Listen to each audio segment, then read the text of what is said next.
Okay, Assalamu alaikum class.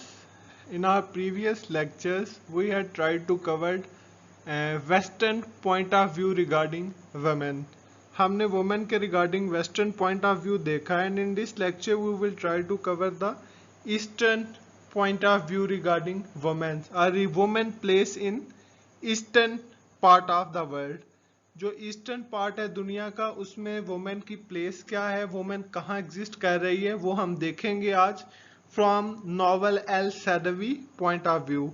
Novel El Saadawi के point of view से हम देखेंगे कि what is the role of women in the eastern world. Eastern जो दुनिया है उसमें वुमेन का रोल क्या है, and how Nawal Saadawi has portrayed women in the eastern और particularly in the Arab world, कि ये नावल अल सदावी कैसे अरब वर्ल्ड में वुमेन को पोर्ट्रे कर रही है। उसके बाद वुमेन के चैलेंजेस देखेंगे हम जो अरब वर्ल्ड में वुमेन को फेस करने पड़ रहे हैं। उसके बाद हम वुमेन एट पॉइंट जीरो में देखेंगे कि नावल अल सदावी अपनी book women at point zero में क्या बात कर रही है, उसका नैरेटिव क्या है regarding women place in the Arab society, और उसने कौन कौन से चैलेंजेस को फेस किया था while being a feminist writer in the Arab world. हम इन सब चीज़ों को कवर करने की कोशिश करेंगे अपने इस लेक्चर में on Nawal El Saadawi. Okay, let's look at her short biography.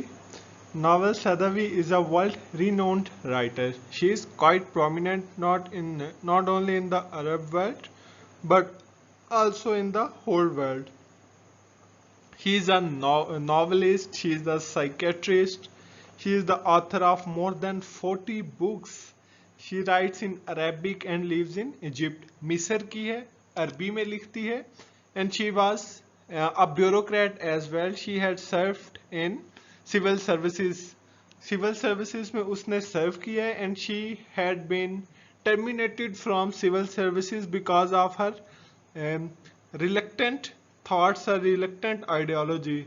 उसे सिविल सर्विसेज से निकाल दिया गया था क्योंकि उसके जो पॉलिटिकल एंड रिलीजियस थॉट्स थे these were quite controversial. Her novels and her books on the situation of women have had a deep effect on successive generations of young women and main over last 5 decades. आखिरी 5 दहाइयों से वो जो women issues के ऊपर लिख रही है उसने यंग जनरेशन के ऊपर एक इम्पैक्ट छोड़ा है उसकी राइटिंग ने। As a result of her literary and scientific writing she has had to face numerous difficulties and even dangers in her life. अब ईस्ट में रह रही है, पर्टिकुलरली अरब में रह रही है, और अरब में रह के इस रिलेक्टेंट वर्ल्ड में रह के उसके जो थॉट्स थे, डिफरेंट थॉट्स थे, उनकी वजह से उसने अपने लाइफ में बहुत सी डिफिकल्टीज और डेंजर्स को फेस किया। In 1972, she lost her job in the Egyptian Ministries of Health. Egyptian Ministry of Health से उसने अपनी जॉब जो थी उसको खो दिया। कब? 1972 में। Because of her book Women and Sex. Book लिखी थी उसने Women and Sex, उस बुक को पढ़ के उन्होंने इसको जॉब से निकाल दिया। Which was published in Arabic in Cairo. जो कैरो में अरेबिक कैपिटल है उसमें 1969 में पब्लिश हुई थी। It was banned by the political and religious authorities. उसे religious और political authorities ने बुक को बैन कर दिया because in some chapters of the book she wrote against female genital mutilation (FGM) and linked sexual problems to political and economic oppression. वो कहती थी कि जो वुमेन के अंदर सेक्सुअल प्रॉब्लम्स हैं उन वो प्रॉब्लम्स जो हैं that was not by birth, ये बाय बर्थ नहीं है बल्कि ये ऑपरेशन की वजह से हैं। पॉलिटिकल एंड रिलीजियस अथॉरिटीज जो वुमेन को बाउंड कर दिया, जिन्होंने वुमेन को बाउंड कर दिया, रिस्ट्रिक्ट कर दिया है, उनकी वजह से, उन पॉलिटिकल और इकोनॉमिक ऑपरेशंस की वजह से वुमेन के अंदर जो बायोलॉजिकल इश्यूज हैं वो डेवलप हो रहे हैं। ये उसने बड़ी कंट्रोवर्शियल बुक लिखी थी फीमेल जेनिटल म्यूटिलेशन के ऊपर, जिसमें वो जेंडर के साथ लिंक नहीं करती बल्कि ऑपरेशन के साथ जो वुमेन बायोलॉजिकल इश्यूज हैं उनको लिंक करती है। The magazine Health, which she founded and edited for more than 3 years, was closed down in 1973. एक मैगजीन लिखती थी उसने, उस मैगजीन का नाम था मैगजीन हेल्थ, और उसको 1973 में बंद कर दिया था जब सिर्फ 3 साल हुए थे उस मैगजीन को चलते हुए।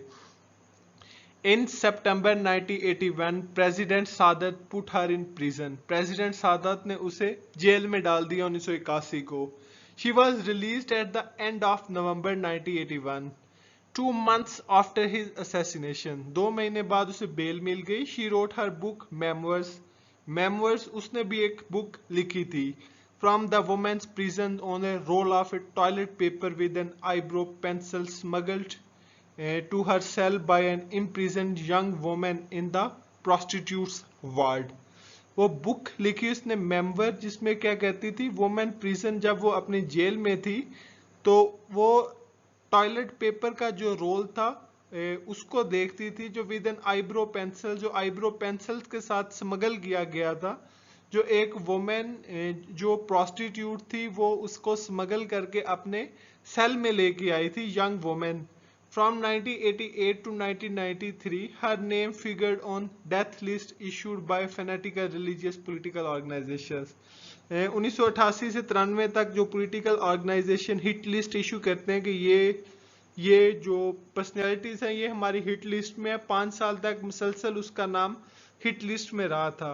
और उसका रीज़न क्या था कि मैंने आपको पहले भी बताया था कि ये सिमोन डी ब्यूवा और इस किस्म के जो फिलोसफर्स हैं, रेडिकल फिलोसफर्स हैं, जो रेडिकल फेमिनिस्ट हैं, उनको बियर करना सिर्फ वेस्ट के बस की बात है. ईस्ट में अगर कोई ऐसा प्रोमिनेंट फिगर आता है तो उसको सबसे पहले जो चीज़ फेस करना पड़ती है वो है लाइफ थ्रेट. तो आपको इसमें एक चीज़ सिमिलैरिटी मिलेगी अरब वर्ल्ड में और पाकिस्तान में. क्या है, यहाँ पे टॉलरेंस नहीं है, फ्रीडम ऑफ स्पीच नहीं है. इसके थॉट्स की वजह से इसकी जॉब गई, इसे जेल जाना पड़ा, इसका मैगजीन बंद हुआ, ये हिट लिस्ट में आ गई, इसको सीरियस लाइफ थ्रेट्स मिलना शुरू हो गए.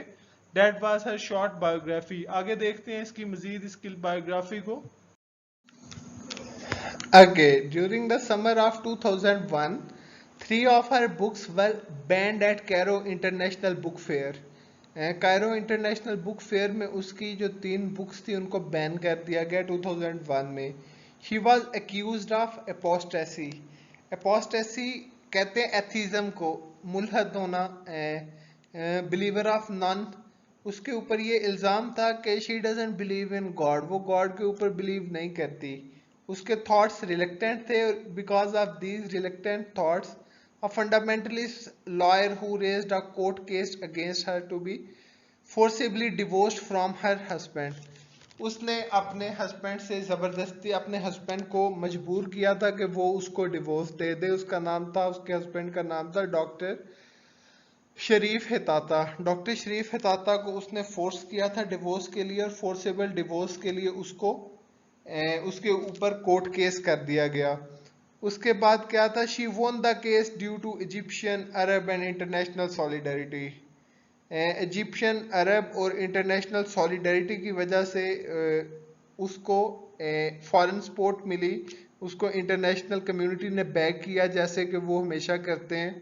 तो उसकी वजह से, उस सपोर्ट की वजह से उसने वो केस भी जीत लिया. तो यहाँ से आपको एक चीज़ पता चलेगी कि जो हमारी कोर्ट्स होती हैं, specially the courts of third world countries, they are always influenced by the international communities. उनको international community हमेशा influence कर लेती है, इधर in the form of Raymond Davis case या जो भी हो. तो इंटरनेशनल सॉलिडरिटी की वजह से क्या है, इवन जो क्रिमिनल्स भी होते हैं वो भी बाहर निकल आते हैं. they can manage to escape. Anyhow, on 28 January 2007, Nawal El Saadawi had her daughter Mona Helmi, a poet, a writer, were accused of apostasy and interrogated by the general prosecutor in Cairo because of their writing. अब उसकी बेटी के ऊपर भी मुलहद होने के इल्ज़ाम लग गए हैं और उसकी भी इंटेरोगेशन हो रही है उसकी राइटिंग की वजह से, मोना हेल्मी की. दे वोन द केस इन 2008. 2007 में उसकी बेटी के अगेंस्ट और नावल एल सादवी और उसकी बेटी के अगेंस्ट इंक्वायरी स्टार्ट हुई. 2008 में उसने वो केस भी जीत लिया. Their effort led to the creation of new law giving children born outside of marriage the right to carry the name of their mother. उनकी एफर्ट्स की वजह से, उनकी एफर्ट्स किस लिए थी कि वो बच्चे जिनका कोई फादर नहीं है, जिनका बाप नहीं है, इलेजिटिमेट बच्चे जिनको कहते हैं, नाजायज बच्चे, उनके पास अगर उनके बाप का नाम नहीं है तो they should be able to use the name of their mother, वो अपनी मदर का नाम यूज कर सकते हैं। और इस लॉ को बनाने में इसका एल सदवी का एक इम्पॉर्टेंट रोल था। Nawal El Saadawi FGM was also banned in Egypt in 2008।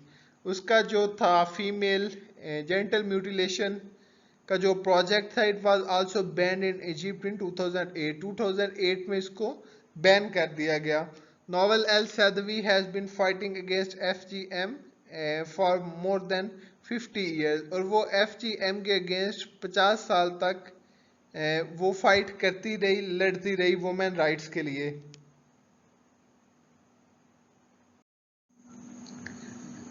सदवी रोट्स revolutionary shocking books, उसने बहुत सी रेवोल्यूशनरी शॉकिंग बुक्स लिखी on brutal sexual subjugation of Arab women, Arab women की सेक्सुअल सब्जुगेशन के ऊपर। When अरब में ये होता है कि जो वुमेन है सबसे पहले उसको तो अपनी तीन जो सोतने होती है उनको फेस करना पड़ता है, which is one of the most worst subjugation that you can even imagine. एक औरत के लिए एक बर्दाश्त करना बहुत मुश्किल होता है, वो तीन तीन औरतें बर्दाश्त करती हैं। तो you can imagine the state of mind of the Arab women. आपकी एक सोतन होगी तो I know it is quite difficult for you people to tolerate. So can you imagine the woman, or can you imagine the life of those women who have more than 3 or 4 girls to share their husbands? तो वो भी इन्हीं चीज़ों को mostly highlight करती है कि जो अरब में वोमेन है, she is being subjugated, she is not being given value as a human being. उसको as a source of player for her husband use किया जाता है, उसे एज अ प्लेयर का टूल यूज़ किया जाता है। उसे जब हस्बैंड उससे प्लीज होता है एज अ टॉय उसको यूज करता है, जब वो प्लीज होता रहता है तो ठीक है, और जब उसका दिल भर जाता है, जब वो फेडअप हो जाता है तो वो नया खिलौना ले आता है। इसके ऊपर वो बेसिकली बात करती है अपनी बुक्स में। इस जो प्रोसेस है ये इसको कंडेम करती है। Okay, brutal sexual subjugation of Arab women when in her 40s after working as a doctor in rural Egypt. जब वो 40 साल की थी और एक डॉक्टर के तौर पर वर्क कर रही थी इजिप्ट के रूरल एरियाज में, देहाती इलाके में जब वो सर्व कर रही थी, तब उसने वुमेन के राइट्स में, वुमेन के फेवर में रेवोल्यूशनरी और शॉकिंग बुक्स लिखना स्टार्ट की। On that time she was in her 40s। Her best known novel women at zero point which we are focusing on a prostitute, इसका novel जो famous novel है women at zero point, उसमें वो एक prostitute की story बताती है who is sentence to death for killing her rapist. उसने अपने रेपिस्ट को कत्ल किया था और उसकी वजह से उसको डेथ सेंटेंस मिला था। The hidden face of Eve 1977 में ये पब्लिश हुई, which opens on the unblinking description of clitoridectomy Saadawi's underwent age 6। इसमें वो बताती है कि it was a sort of subjugation, it was a sort of things that are based on the personal life of Saadawi when she was at the age of 6। तो उसके बाद वो बताती है कि 6 साल की उम्र में उसको डिस्क्राइब करती है कि 6 साल की उम्र से वुमेन को कैसे फीड किया जाता है, उसको कैसे फीड किया जाता है about her social status in everyday life, कि उसका सोशल स्टेटस क्या होगा। As I told you the example of Arab world, तो अरब वर्ल्ड में क्या है कि औरतों के लिए इतनी बड़ी बात नहीं होती सोतन होना, आपके लिए तो इमेजिन करना मुश्किल होगा। And what is the reason behind it? इसका रीजन ये है कि व्हेन एवर द गर्ल और Arab women is on the age of 4, 5 or 6 year, from that time she is being feed that your husband should be allowed to get 4 wives at a time because it is a halal practice in Islam। तो इस वजह से because of this reason क्या है, वो इस slavery को, इस सब्जुगेशन को हैप्पीली एक्सेप्ट कर लेती है। The books crackle with righteous fury depicting a world in which little girls are routine routinely sexually abused by sex-starved male relatives and mutilated by their mothers in the name of Allah. अल्लाह अस्तगफुरुल्लाह। कहते हैं कि इसकी book थी जो क्या किसको depict कर रही है, छोटी छोटी बच्चियों को जिनको उनके रिलेटिव सेक्सुअली अब्यूज करते हैं, और उनकी माएँ उनको जब वो हवसज़दा मर्द उनको सेक्सुअली अब्यूज करते हैं तो उनकी माएँ क्या करती हैं, instead of raising their voices वो उसको अल्लाह के नाम पे दबा देती हैं, ख़त्म कर देती हैं बात को। Breaking these taboos in 1970s made her internationally recognized authority on the status of women in the Arab world. उसकी ये ब्लंट राइटिंग की वजह से उसने स्टीरियोटाइप्स जो टैबूज हैं वुमेन के रोल से रिलेटेड सोसाइटी में, उसने उनको ब्रेकअप किया, उनको ब्रेक किया, और because of breaking the stereotypes or taboos, she has started being recognized as a representative of women in the Arab world and introduced word feminist into Egyptian culture.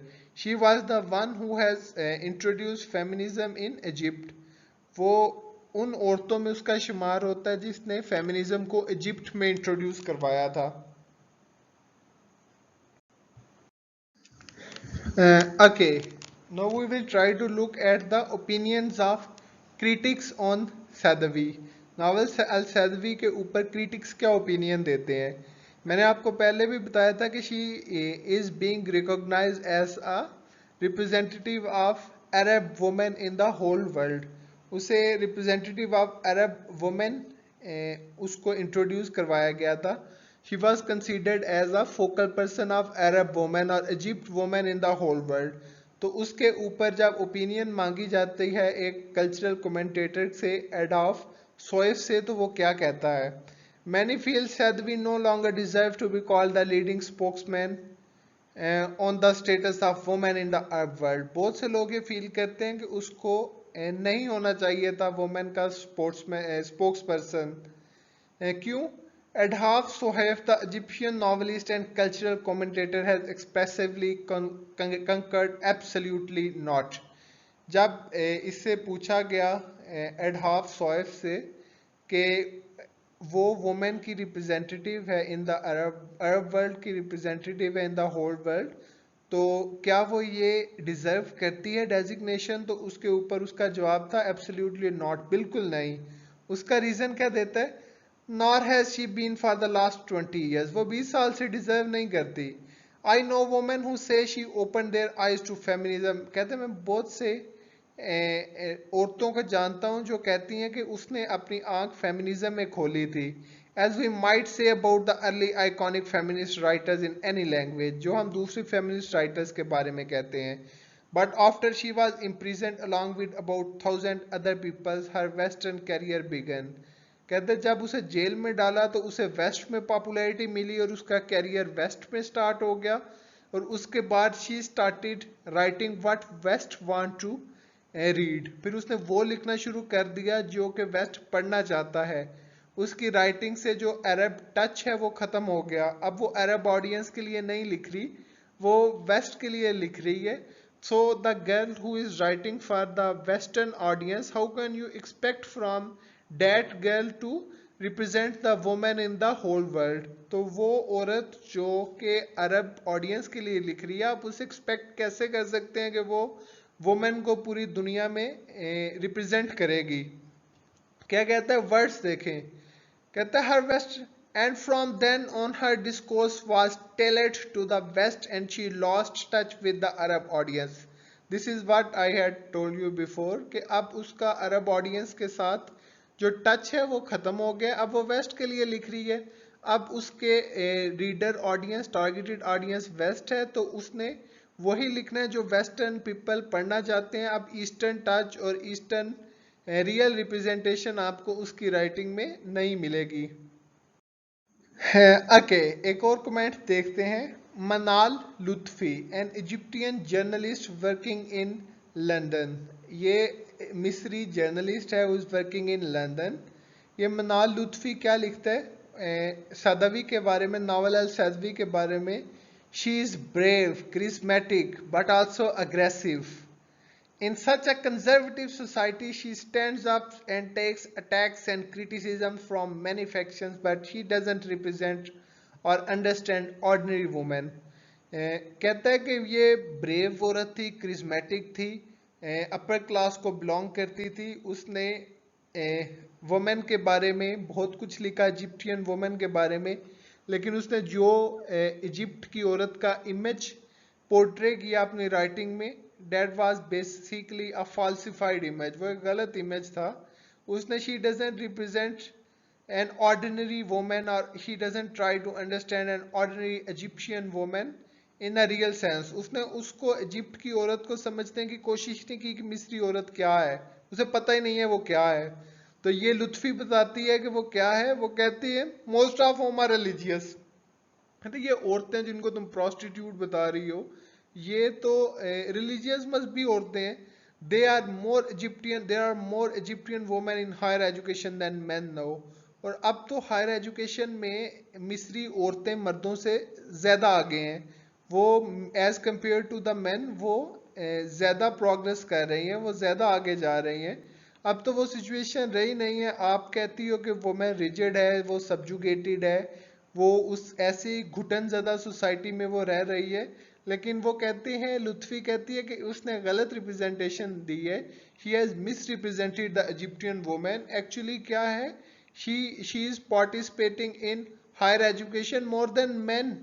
अब औरत मर्द से ज़्यादा पार्टिसिपेट कर रही है लाइफ में। अब वो पहली घुटन ज़्यादा मुआशरा नहीं रहा जिसकी रिप्रेजेंटेशन ये कर रही है। इसलिए जो नावल अल सैदवी इमेज पेश कर रही है वुमेन का इधर मिस्र में, ये एक फॉल्सिफाइड इमेज है। आगे सादवी वेल के बारे में क्या कहती है।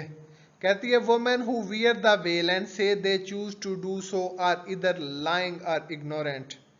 कहती है कि वो औरत जो वेल करती है, जो नकाब करती है, और वो बाद में ये भी कहती है कि वो अपनी मर्जी से नकाब कर रही है, उसने अपनी मर्जी से ये हिजाब किया है। तो इधर शी इज लाइंग और शी इज इग्नोरेंट। तो या तो वो झूठ बोल रही है या वो जाहिल है। ये उसके रेडिकल ओपिनियंस हैं कि वेल जो है it is a sort of ignorance according to Saadawi. आगे देखें ऑनर क्राइम्स के बारे में वो क्या कहती है।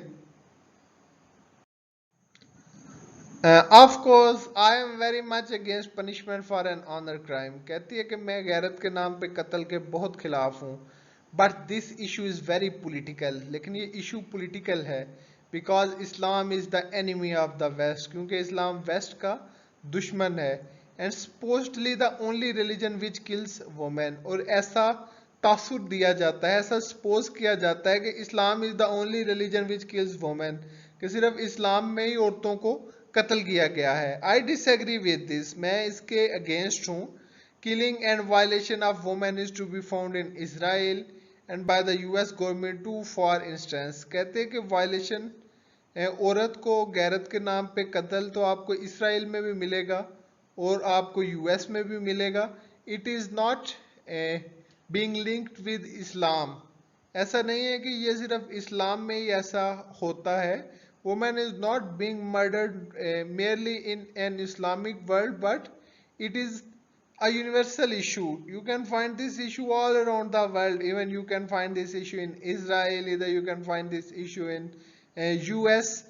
तो आप ये नहीं कह सकते, you cannot say that this issue is only specified in the Eastern world. ये सिर्फ Eastern world का issue नहीं है, rather it is being circulated in the whole world.